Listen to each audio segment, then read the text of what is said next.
Grüezi Amerika, Views from the Sister Republic, a University of St. Gallen podcast by Claudia Brüwiler. Welcome and grüezi miteinander. Welcome to a new episode of Views from the Sister Republic. Today we'll discuss the second certainty in life. And admittedly, it's the one I like to talk even less about, although it's very important to adult life, I was told.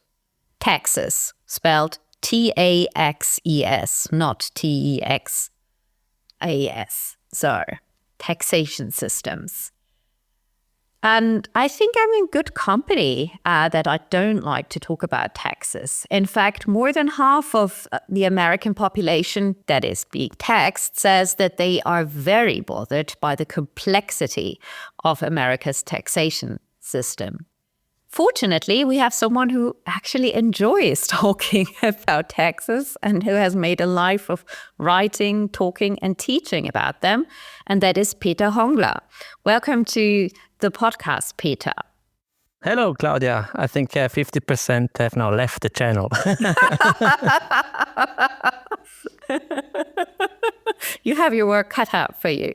So you are a chair professor of tax law here at the University of St. Gallen.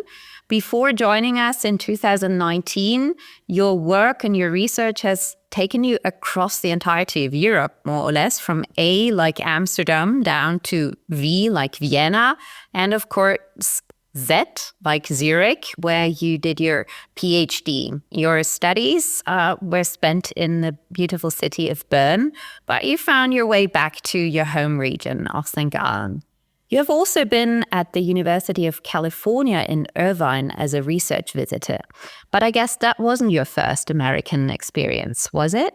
No, it was not. I've been to the US for several reasons. I think my first travel to the US was actually when I was 7 because our parents wanted to see Disney World, and then I could not say no, so I joined them for the summer holidays. So Disney World in Orlando, Florida. Indeed, it was, yes. Oh, lovely. What is for you an experience that you had throughout your travels and stays in the United States that you would say is typically American? So, as you might know, I was just in Florida for my paternity leave over Christmas. And one, striking U.S. experience was when I wanted to buy milk powder for our smallest son. Oh, yeah. So I went to one of the large supermarkets in the US and there were like 30 different kinds of milk powder. And basically all of them contained corn syrup.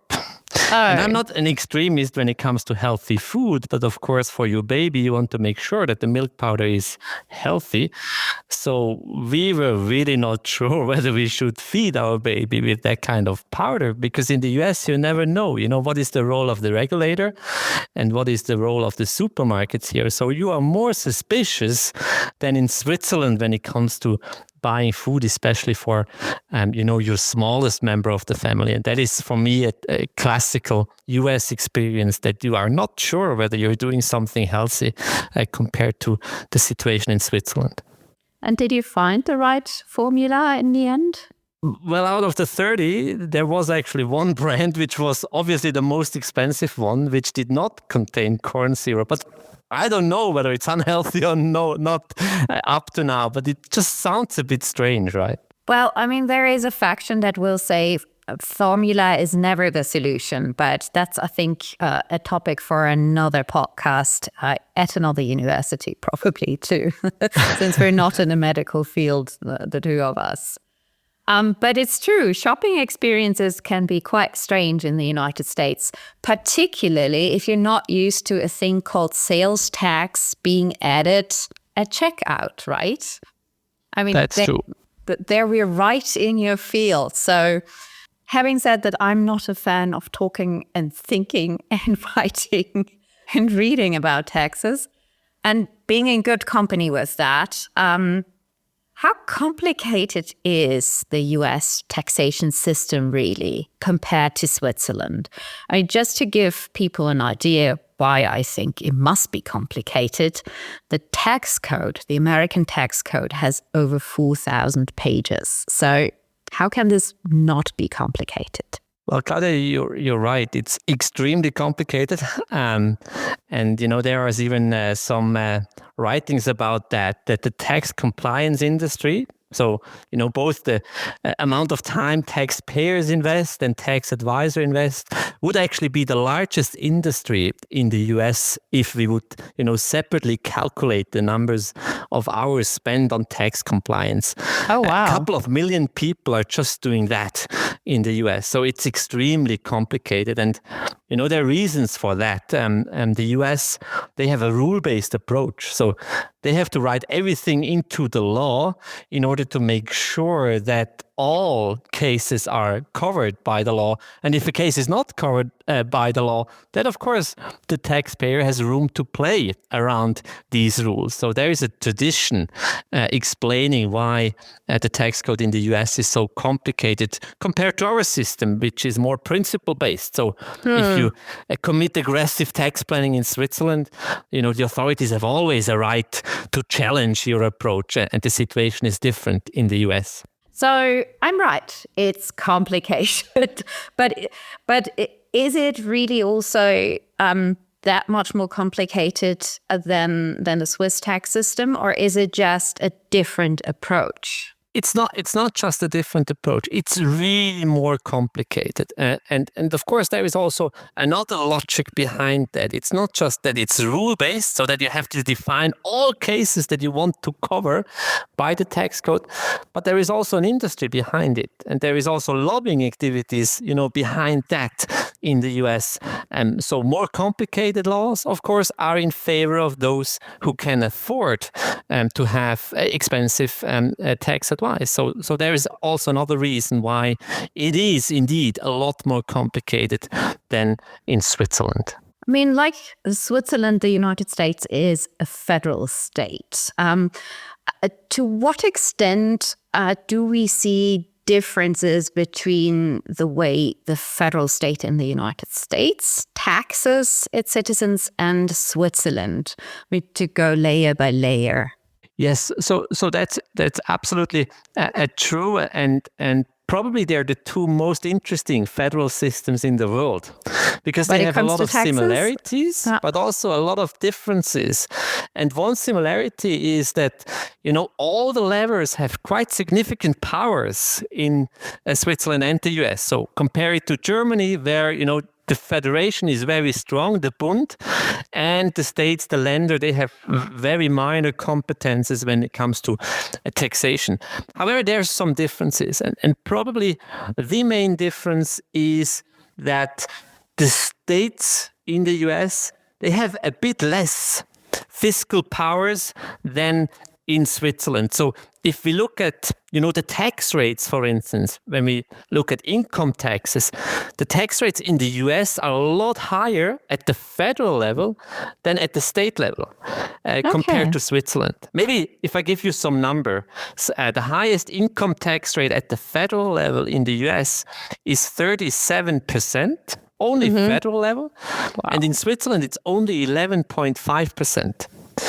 And that's really an important difference also when it comes to tax competition between states. So there is more competition when it comes to income tax rates in Switzerland compared to the US, because the federation takes less out of it in Switzerland compared to the US. So that is an important difference between the two. And maybe a second difference is also that there is a lot more transfers with a purpose from the government in Washington to the states than in Switzerland. So in Switzerland, you have the competence with the federation, but the federation has also, the taxing right. And in the US, it might be the taxing right with the authorities in Washington, but actually the spending obligation is with the local authorities in the states. And that, of course, causes political differences. And it also gives the federal state more leverage at some point, right? indeed, and this is what happens in the US. So sometimes, transfers to the states are linked to certain regulatory purposes. And I'm not sure whether I'm 100% correct here, but one example I think from the past is when they raised the minimum age for drinking alcohol. They linked it to spending on highway support, so rebuilding highways.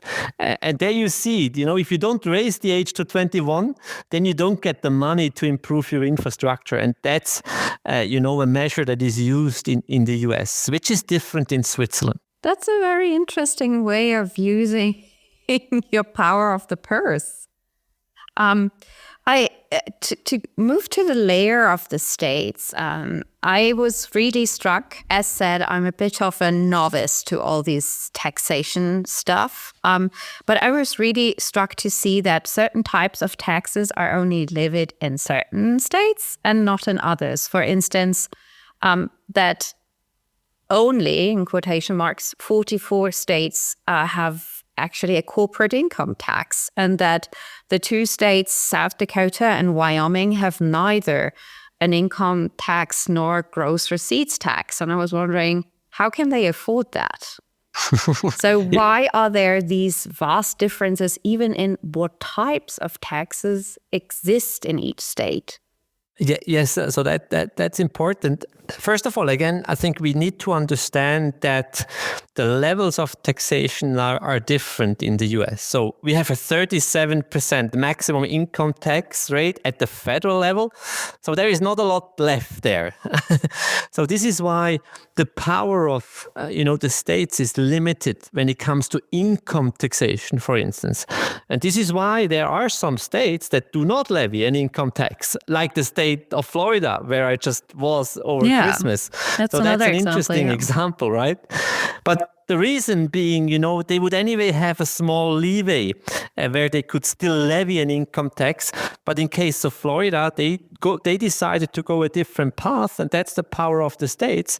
And they basically derive their revenues from property tax, from sales tax, and that's the competition in the US. So it's less about the actual rate, but about the question of whether you levy any income tax or not. That's interesting, but wouldn't that in the end not also lead to the kind of destructive competition that some allege we have in a federal state like Switzerland? Well, there is a lot of writing about the potential destructiveness of tax competition. However, I think evidence is not clear here. And again, the competition is less in the US than in Switzerland because of the high federal tax as such and because of less proximity. So if you look at the cantons, it's very easy to live in the canton of Zug and work in the canton of Zurich, but it's very difficult to live in California and work in New York. Well, depends on your sector. I think for lawyers, for instance, it has become a lot easier. Unless they're called back to office. Yes, obviously things have changed over the past years, but still, the proximity plays a big role. But back to your question, I think tax competition, as far as you decide upon, the major spending of your states locally, then you will never have a race to the zero because people would just leave the states if there is no spending at all. So if you would not have public schools in the states, no one wants to live there, even the richest among our society. And I think that's important to understand. But in both countries, both Switzerland and the US, there is a debate about the potential harmfulness of tax competition, but personally, I'm still in favor of tax competition if it is a general competition, considering the spending side and considering tax rates, and not just cherry picking on particular rules. I think then it becomes dangerous if you can just lower your income tax for a very particular income stream or item of income, then you undermine the whole system. But as we have it in Switzerland with a harmonized base and just different tax rate, I think tax competition is not that harmful. But looking again at the different ways the states tax, are there differences according to political color? So can we say that certain types of taxes are more popular, quote unquote, in blue states versus Republican states? Do we have a tendency to see no income tax, for instance, in red states, etc.? I have not done the analysis. I think there is a tendency, yes, but I think it's definitely not a correlation. Now let's look at some examples. Famous high tax states are New York and California, and they're both, of course, democratic. And famous low tax states are Texas and Florida. And they are both now at least Republican. But wouldn't say that Texas is a low tax state. I mean, it's picking up in a lot of sectors. So yes, but still they don't have an income tax.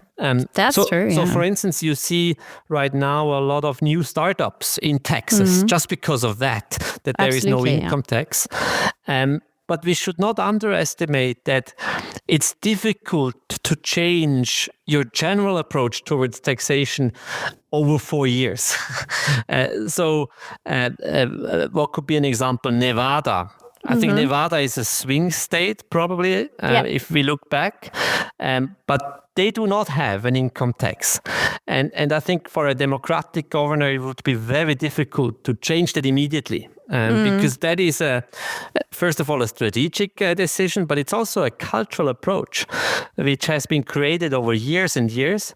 And therefore, we see democratic states without an income tax or with low taxes in general, and we see Republican states with higher income taxes. So there is no correlation probably, but yes, the tendency seems obvious, yes. Is there a tax haven like our Schweiz? Or where would you move if you could choose according to tax regime in the United States? Well, again, income tax, then it's, for instance, Texas.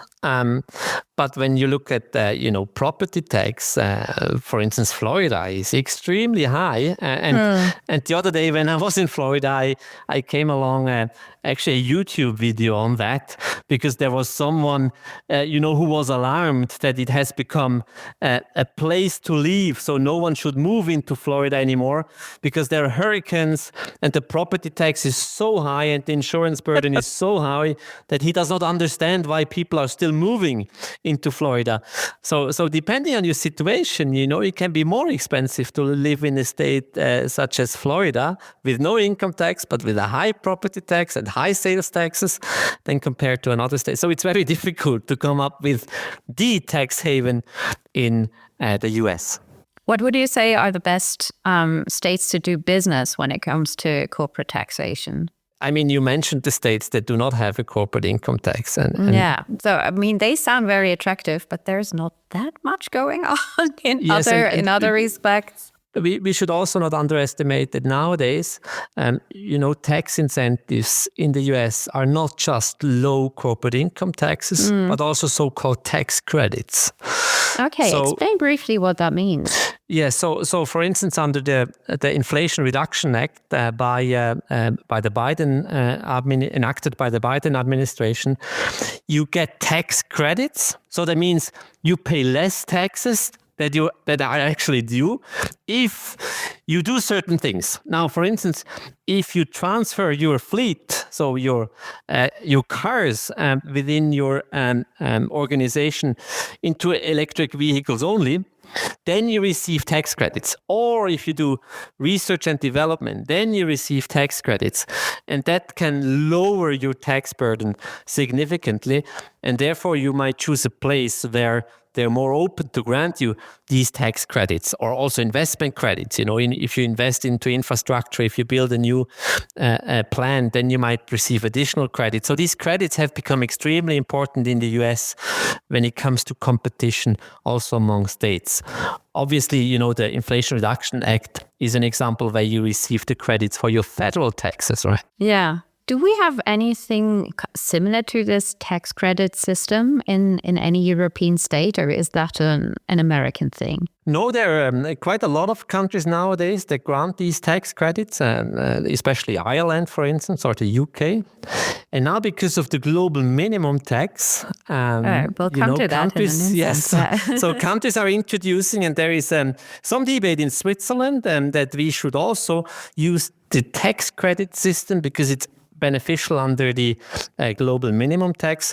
And for instance, the canton of Grisons has just passed a law in December 2024 that they are about to introduce tax credits in the future. So we will see also in Switzerland that cantons might use tax credits instead of lower corporate income tax because they cannot go below the 15%, which is nowadays the minimum globally. So we'll see a different type of competition then, right? Indeed.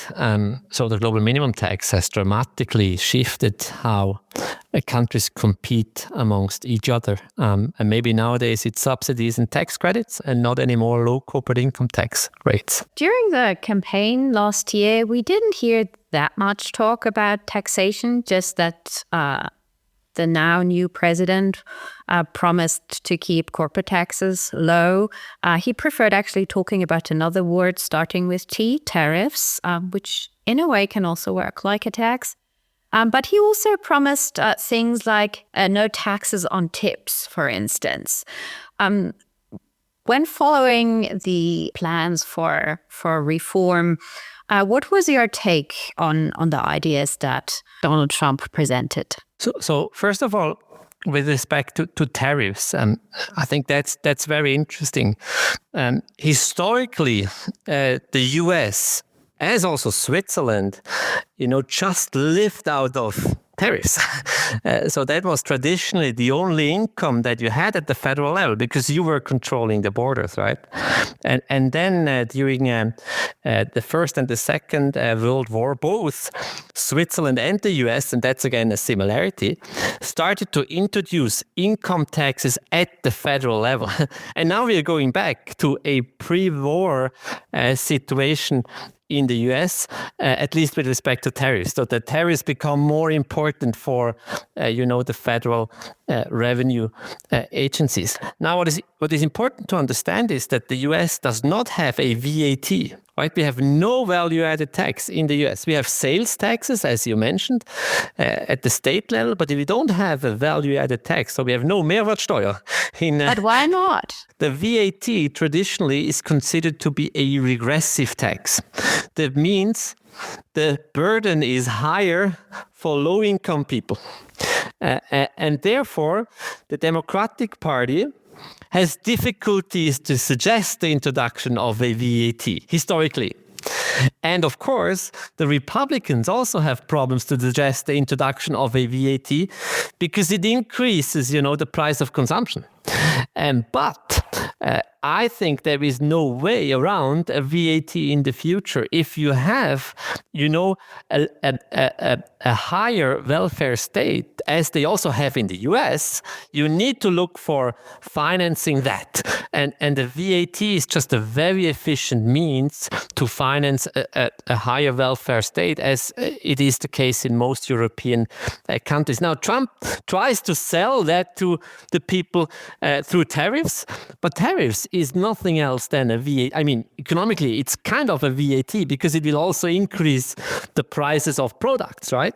But the justification is just different. You can tell your people, the foreigners are going to pay for it, which is just not true. But it's interesting, that they're not just suggesting the introduction of a VAT. This might be a stupid question, but just for better understanding, if the US were to introduce a VAT, wouldn't that require abolishing sales taxes? Not necessarily. Of course, you can have a double layer situation, but that's not efficient. So probably you would need a mechanism that, helps states to transform their revenue code and to get rid of local sales taxes in the future, because then it's not any efficient anymore. It would be a double burden. But in general, it could be feasible, yes. I was wondering about your take on this no taxes on tips suggestion by Donald Trump, which was immediately very popular.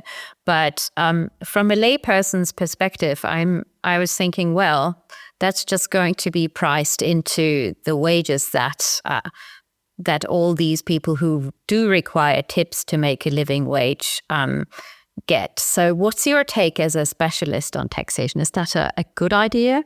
Well, in general, there should be a tax on tips because it's income. And in Switzerland, in theory, that's the case as well. So in theory, there is an income tax on tips in Switzerland because it increases your net wealth. And that's the approach in all modern countries, that the income tax is a tax on the increase of wealth, right? And therefore, yes, there should be a tax on tips.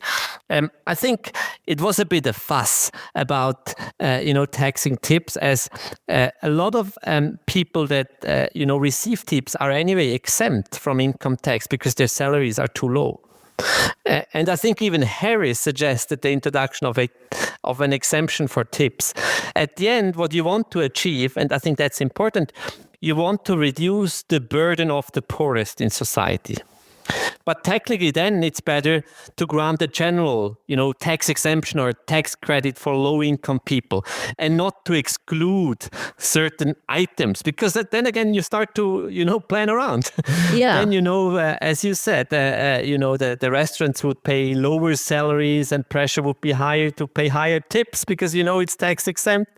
So from a tax policy perspective, I think it's nonsense to have a special treatment of tips. Of course, it's not nonsense to think of how you can reduce the burden for the low-income people in your society, but there are different and a lot more efficient means to achieve that. And one way would again be just to increase the minimum exemption or the minimum threshold before the income tax kicks in. That sounds like a good recommendation to the White House. If you were in the position to make other recommendations to make the tax system more just and efficient, what would be your top 2 priorities that you would suggest to the president? Okay, the top 2 priorities, of course, first of all, simplification. So less exemption, less complexity, a broader base. That's the first recommendation. The second recommendation is again a VAT. Because we should not underestimate that, redistribution. And people are against the VAT because they believe it's an unfair tax. Again, as the burden is, higher at the low income level. But we should not underestimate that redistribution happens through spending and not through taxation.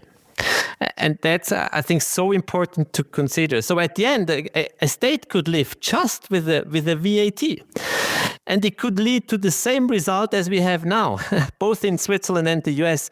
But it would be a very efficient means of how to levy revenues from society. So I think these are the 2 recommendations. First of all, simplification when it comes to income and corporate income tax. Second of all, really consider the introduction of a VAT in the US. Among the many announcements and orders that Donald Trump already made within his first 24 or 48 hours of office is his announcement that he will pull out of the agreement that Janet Yellen had actually worked on with the other OECD states, that the United States would also introduce a corporate minimal tax. How was your reaction to that announcement? It was probably not a surprise, right? Yes, it was not a surprise, but it was a surprise that it happened on day 1. And that really shows that the Trump government, is prepared very well compared to the first term. Now, what is my take on that? I'm very open. Since the beginning, I have not been a big fan of the global minimum tax. due to a variety of reasons. And therefore, I'm in full support. I think the global minimum tax has no purpose. It's extremely costly, and it is subject to a lot of scrutiny from a legal perspective, and therefore I hope other countries will actually follow the US in denying the purpose of the global minimum tax. So here I'm fully in line with the Trump government. I hope we are not speaking about the other day one resolutions or memorandums of the Trump government. If I'm not mistaken, they didn't touch taxation. But I think you once said that the United States is an extremely hard bargaining partner internationally when it comes to taxation. So I'm slightly surprised that when once something is achieved globally, or well, at least among OECD countries, with the United States, that you would then say, well, I fully support their withdrawal. Yes, the problem here, it has never been a genuine agreement. And I say this as an academic, in a neutral manner. Although you read a lot different things in the media, or you hear different things in the media, there has never been a genuine agreement about the global minimum tax. So you don't find an international treaty, because it doesn't exist, and the terms have not been clear from the beginning, and it's unclear whether we fulfill the terms that we don't know now, and that's the problem here. So yes, I'm with you. If there was a genuine commitment by the US and other countries to do something, then we should make sure that we implement that. But since the beginning, there has not been a real agreement, and therefore I'm more reluctant here to criticize the US for not upholding their not existing commitments. But what would you like to see from the US on an international scale when it comes to taxes? Because in a sense, the US are also in a not so great situation. I pulled out the International Tax Competitiveness Index ranking by the Tax Foundation. And while we are very comfortably in the top 5, Estonia is topping the ranking, followed by Latvia, New Zealand, and then us. The United States is even behind Germany and Austria, which was quite surprising. It's only ranked 18th. So what would you want to see from the US while acknowledging that it would probably like to move up in that ranking? Well, it's a difficult question. So in general, at an international level, I think it shows us again that global solutions are very difficult, first of all, to achieve, and second of all, to maintain. And therefore, probably we should look for solutions that do not require global agreements. And there are some solutions out there that are not requiring strong global commitments. And the US example is again, demonstrating us that global solutions are on thin ice, in particular in tax matters, because we do not have the institutions at an international level. We have no court system at an international level. We only have the OECD, which is an organization supported by the developed countries in the world, but not by the developing world. So legitimacy is a problem here. So that's my first comment. On the competitiveness, of course, if we look at US multinationals, the story is a bit different because they have very competitive, effective tax rates. If we look at the global multinationals like the Googles and the Apples of the world. So somehow, yes, we see these competitiveness indexes, but with respect to particular taxpayers, I think the US provides a very attractive environment. And of course, there we will see in the future how countries will react and how they will use their domestic means to place a higher burden on US multinationals, or whether they will use other means like antitrust law, for instance, to attack these, especially global digital players that have really a strong market power. But I don't know whether that answers your question. It's a very difficult question. No, it just shows that it's a huge conundrum at the end of the day. If you want to have international commitments that will tie the US down in a way that, well, it's right now anyway not willing to in any aspects of its governance. Yes, and I think what's important about international tax policy, an agreement is not necessary to solve a global problem that needs to be solved. So if we take the environment, so climate change needs a global solution. Otherwise, we will not be able to lower global warming to a level that allows us to survive here on planet Earth. But when it comes to tax planning or tax avoidance, yes, we can undermine fiscal the possibility of revenue agencies to levy taxes, but it's never a global problem at the same level of climate change, and therefore we don't necessarily need global solutions to solve a global problem here, and I think that's important to understand. That's kind of an optimistic note, actually.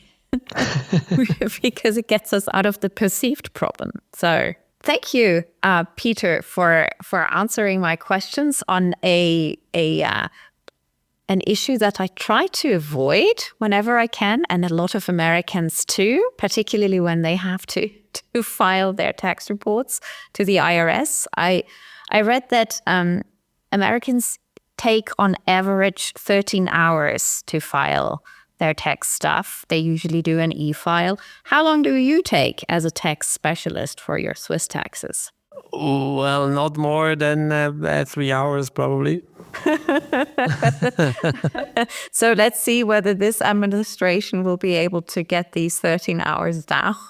I'm in a complicated situation, not married, 3 kids, owning a house, but still I think it's not more than 3 hours. So maybe that's something Donald Trump and his team should look into when they're talking about government efficiency. It was a delight to talk to you. Before letting you go, I always ask my guests what they would suggest our listeners to watch, read, listen to better understand the United States, maybe to better understand taxes. I don't know. What would you like to suggest? Well, maybe I have a suggestion for you, Claudia, and also to the to the listeners, because I know you did a lot of work on Ayn Rand, right? Yeah. And there is a lovely book by 2 Americans, The Myth of Ownership, by Thomas Nagel and Liam Murphy, which is about the question of how the state is already involved in determining our pre-tax income. Okay, so normally we understand that the income that we receive is before the government gets involved. And therefore, libertarians and socialists, they have a debate about what the involvement of the government should be. But actually, the involvement of the government starts already before that, because the government decides, for instance, which jobs should be remunerated at a higher level, if he regulates markets to a certain extent. And it's a very interesting book. It gives you a different perspective about how our income is deserved. So that's my recommendation to the listeners here. The Myth of Ownership, Murphy and Nagel, or Nagel and Murphy. There might be an argument buried in that book against market regulation, which is probably quite fun for libertarians to read. Yes, indeed. Take, for instance, regulating certain jobs, certain professors, certain professions. Professors are quite unregulated to an extent.